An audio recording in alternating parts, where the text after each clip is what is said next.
नमस्कार। आज 8 नवंबर 2021 तारीख है और आज हिमाचल प्रदेश सरकार की कैबिनेट मीटिंग हुई थी। तो उसमें क्या-क्या डिसीजन लिए गए उसके बारे में हम यहाँ पे चर्चा करेंगे। तो आइए वीडियो को शुरू करते हैं। अगर आप नए हैं चैनल पे तो सब्सक्राइब कीजिएगा, लाइक कीजिएगा वीडियो को और शेयर कीजिएगा वीडियो को। एंड जो एजुकेशन रिलेटेड एग्ज़ाम्स की तैयारी कर रहा है वो मेरे साथ डेली जो है वो जुड़े, मेरी वीडियोस जो है वो डेली देखें, ताकि आपको यहाँ पे जो है वो हर एक जो है वो संभव मदद मिल सके। किसी भी एग्ज़ाम के लिए आपको कोचिंग लेने की ज़रूरत नहीं है। यहाँ पर आपको जो है वो हर एक एग्ज़ाम की जो है वो संभव जो है वो मदद मिलती है। तो आप इसको जो है वो सब्सक्राइब करके रखें। एंड आज हम एचपी कैबिनेट में जो डिसीजन लिए गए हैं जयराम सरकार द्वारा, तो उसके बारे में आज हम चर्चा करेंगे। तो आइए वीडियो को शुरू करते हैं। देखिए, सबसे पहले यहाँ पर देखिए कि मुख्यमंत्री जयराम ठाकुर की अध्यक्षता में आज जो है वो बैठक हुई थी। मंडे को ये जो है वो एक कैबिनेट मीटिंग की जो है वो बैठक बैठक हुई थी। ठीक है। और इसमें क्या क्या जो है वो सब डिसीजन लेंगे, वो उसमें सबसे महत्वपूर्ण डिसीजन ये है कि तीसरी से सातवीं कक्षा के विद्यार्थियों को 10 नवंबर से नियमित कक्षाएं जो है वो शुरू होंगी। ठीक है। तीसरी से सातवीं कक्षा के विद्यार्थियों की जो है वो कक्षाएं जो यहाँ पे शुरू होंगी।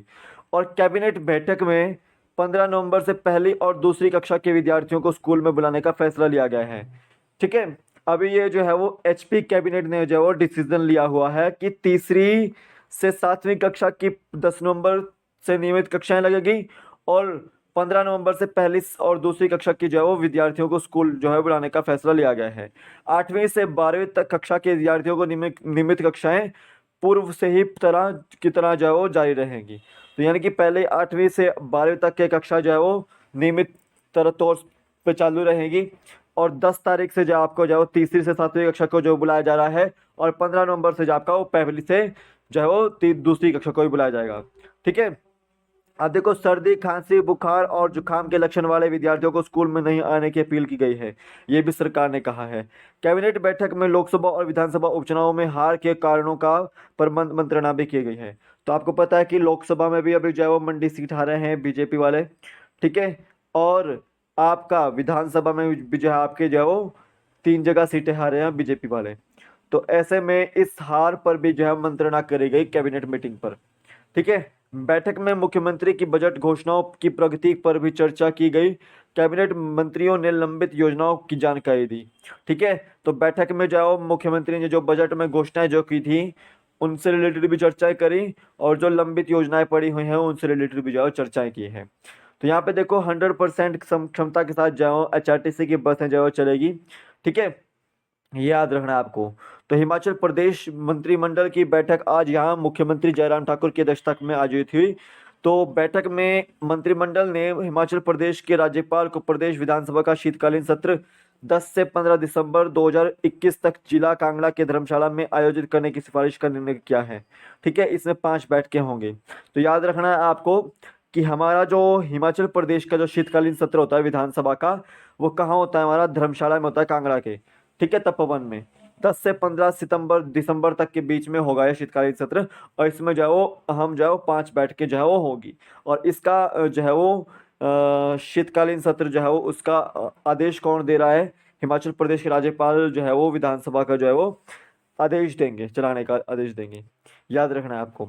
अब देखिए, बैठक में यह भी लिया गया फैसला कि 7वीं कक्षा के विद्यार्थियों के लिए 10 नवंबर 2021 से और पहली और दूसरी कक्षा के विद्यार्थियों के लिए 15 नवंबर से खोलने का निर्णय लिया गया, स्कूल खोलने का निर्णय लिया गया है। तो मतलब ये है कि 7वीं से लेकर तीसरी से लेकर 7वीं तक आपके 10 तारीख से स्कूल खुलने वाले हैं, और पहली और दूसरी के स्कूल जो है आपके 15 से खुलेंगे। और 8वीं से 12वीं तक जो है वो नियमित जो है वो कक्षाएं चलेगी। ठीक है। ये भी आपको याद रखना है। अब देखिए, मंत्रिमंडल ने राज्य के विभिन्न भागों में 21 नवंबर 2021 को जनमंच आयोजित करने का भी निर्णय लिया है। तो 21 नवंबर 2021 को हिमाचल प्रदेश में जनमंच होने वाला है हर एक जिले में। ठीक है। ये भी आपको याद रखना है। इसमें आप लोग जो है वो अपनी शिकायतें, जो पंचायत रिलेटेड शिकायतें होती है, कुछ भी शिकायतें होती हैं, तो वहाँ पे आप जो चर्चा कर सकते हैं, जुड़ सकते हैं। ठीक है। अब देखिए, मंत्रिमंडल ने भारतीय जनता पार्टी के स्वर्णिम दृष्टि पत्र के कार्यान्वयन की प्रगति की भी समीक्षा की, जिसे वर्तमान राज्य सरकार ने नीति दस्तावेज के रूप में अपनाया है। सामान्य प्रशासन विभाग ने इस संबंध में विस्तृत प्रस्तुति दी। तो मतलब यहाँ पे जो मंत्रिमंडल है, कैबिनेट मीटिंग, कैबिनेट मिनिस्टर्स हैं, उन्होंने जो बीजेपी के जो घोषणा पत्र था या स्वर्णिम जो दृष्टि पत्र था, उसमें जो कार्य लिखे गए थे, ठीक है, उसके ऊपर भी जो है समीक्षा की है। ठीक है, ये भी आपको याद रखना है। आप देखिए, अगर आपको इसका पीडीएफ चाहिए कैबिनेट मीटिंग डिसीजंस का, तो आप जो है वो टेलीग्राम चैनल को ज्वाइन कीजिए, लिंक उसका डिस्क्रिप्शन बॉक्स में, आप वहां से ज्वाइन कर सकते हैं। ठीक है, वहां पर आपको जो है वो इसका पीडीएफ मिल जाएगा। साथ ही साथ जो है वो यहाँ पे टेलीग्राम के अंदर आपको जो है वो क्विज भी कंडक्ट की जाती है। काफ़ी सारी चीज़ें यहाँ पे जो है वो इन्फॉर्मेशन आपको दे जाती है, तो आप उसको ज्वाइन कर सकते हैं। तो अब चलता हूँ आगे। देखो, मंत्रिमंडल ने मुख्य सचिव की अध्यक्षता में एक समिति गठित करने का निर्णय लिया, जिसमें हिमाचल प्रदेश विश्वविद्यालय शिमला और क्लस्टर विश्वविद्यालय मंडल के कुलपतियों तथा सचिव शिक्षा को सदस्य के रूप में शामिल किया गया है, ताकि मंडी में राज्य विश्वविद्यालय स्थापित करने का की रूपरेखा तय करने पर कार्य किया जा सके। तो यहाँ पर देखो, एक जो है वो मुख्य सचिव की अध्यक्षता में जो है बैठक हुई, जिसमें जो है वो हिमाचल प्रदेश विश्वविद्यालय शिमला और क्लस्टर विश्वविद्यालय मंडी के कुलपतियों को जो है वो सदस्य बनाया गया है। और वो किस लिए बनाया गया कि मंडी में राज्य विश्वविद्यालय स्थापित करने के लिए, ठीक है, और उस कार्य को देखने के लिए। तो ये चीज़ आपको याद रखनी है।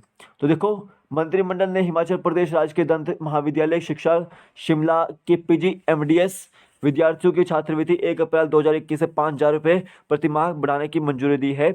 अब प्रथम वर्ष के एमडीएस विद्यार्थियों को 35,000 रुपये के स्थान पर 40,000 रुपये, द्वितीय वर्ष के विद्यार्थियों को 40,000 के स्थान पर 45,000 रुपये और तृतीय वर्ष के विद्यार्थियों को 45,000 के स्थान पर 50,000 रुपये दिए जाएंगे। ठीक है, तो यहाँ पे जो है वो स्कॉलरशिप ये जो है वो 5,000 जो है वो रुपये प्रति जो है वो माह बढ़ा दी गई है। किसकी?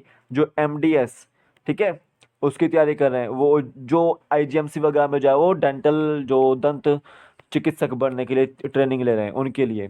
ठीक है, मंत्रिमंडल ने हिमाचल प्रदेश कृषि और बागवानी उत्पाद विपणन अधिनियम 2005 के वर्तमान अनुसूची में अधिक मदों को शामिल करने को मंजूरी प्रदान की, ताकि प्रदेश में कृषक समुदाय के हित में विविध कृषि और संबंध क्षेत्र में संभावित विकास हो सके।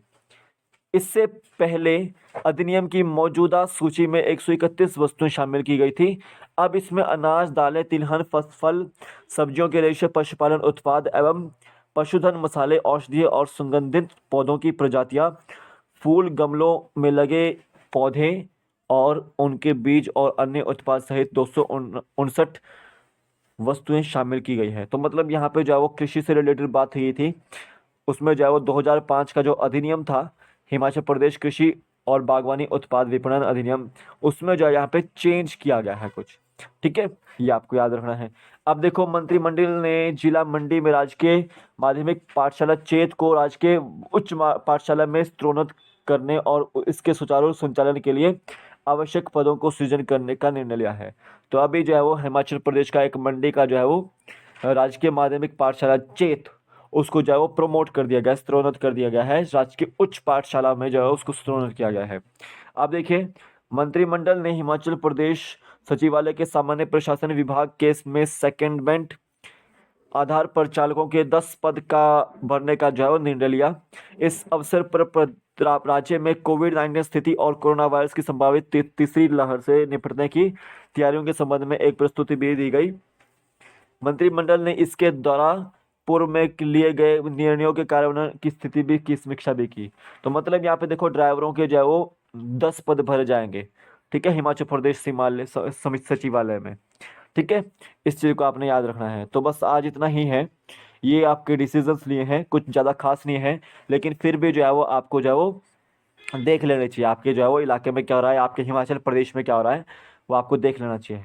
तो अभी के लिए तो फिलहाल इतना ही है, कल फिर मिलूंगा एक नए वीडियो के साथ। तब तक के लिए जय हिंद, जय भारत, आपका दिन शुभ हो। जय हिंद।